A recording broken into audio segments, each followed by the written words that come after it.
Romantic comedies in the 1980s had a few reliable ingredients: a charming but immature guy, a sharp, skeptical woman who absolutely refuses to fall for his nonsense, a few big city locations, and just enough emotional growth to convince anyone that the relationship might actually work.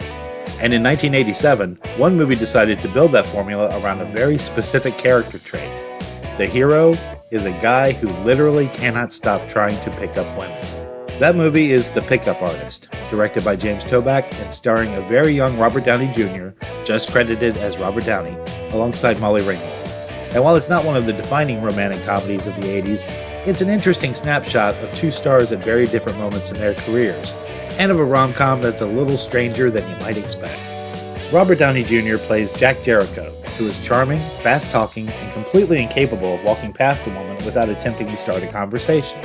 It's not malicious, it's not intentionally sleazy in the predatory sense, but it's constant. If there's a woman within 20 feet, Jack is probably trying out alone. And the movie opens by showing us this routine in full effect. Jack glides through New York City as a one-man flirting machine, tossing out pickup attempts with reckless enthusiasm. Most of them fail, spectacularly, but Jack never seems discouraged. In his mind, it's all part of the game.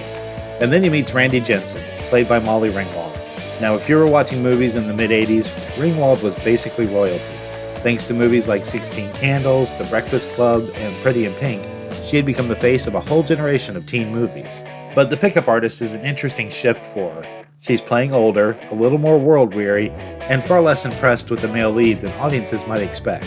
When Jack tries his usual routine on Randy, it doesn't work. Not even a little. And that's what intrigues him. For the first time, Jack meets somebody who sees right through his charm offensive, someone who isn't remotely dazzled by it. Naturally, he becomes obsessed.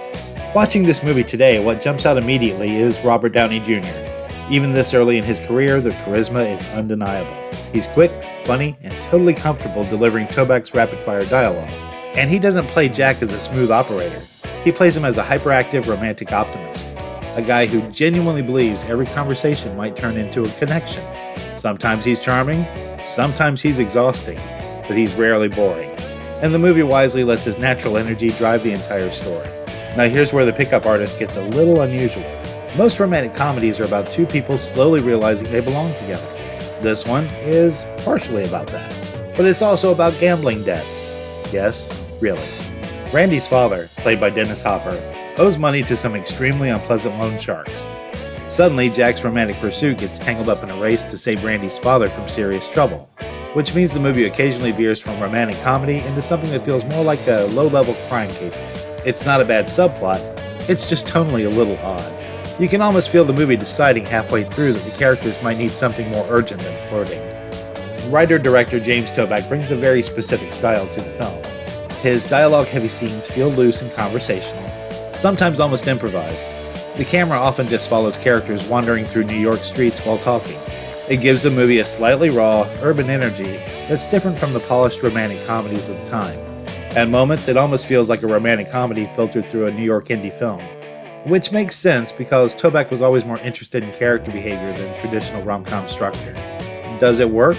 Well, sometimes. The chemistry between Downey and Ringwald is solid, but not explosive. Their dynamic is more argumentative than swooning, which gives the movie an edge but also keeps it from becoming a classic date night film. The plot occasionally drifts and you can feel the movie wandering a little, which is probably intentional, but it doesn't always help the pacing. But there's still something undeniably watchable about it. More than anything, The Pickup Artist feels like a cultural snapshot. It captures a moment in the late 80s when romantic comedies were starting to move away from teen-focused stories and towards slightly messier adult relationships. And it's about a guy learning that charm alone isn't enough. Real relationships require honesty, vulnerability, and, practical concept, actually listening to the other person.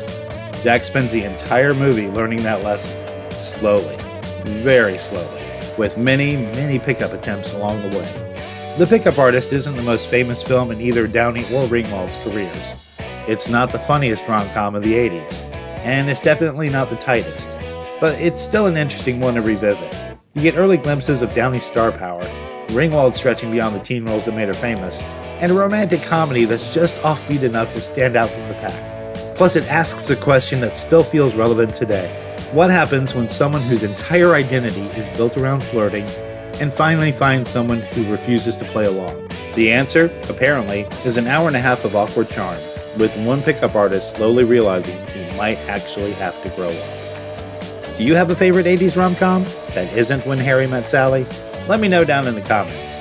And please like, subscribe, and ring the bell for more videos like this one. Thanks for watching, and I'll catch you later.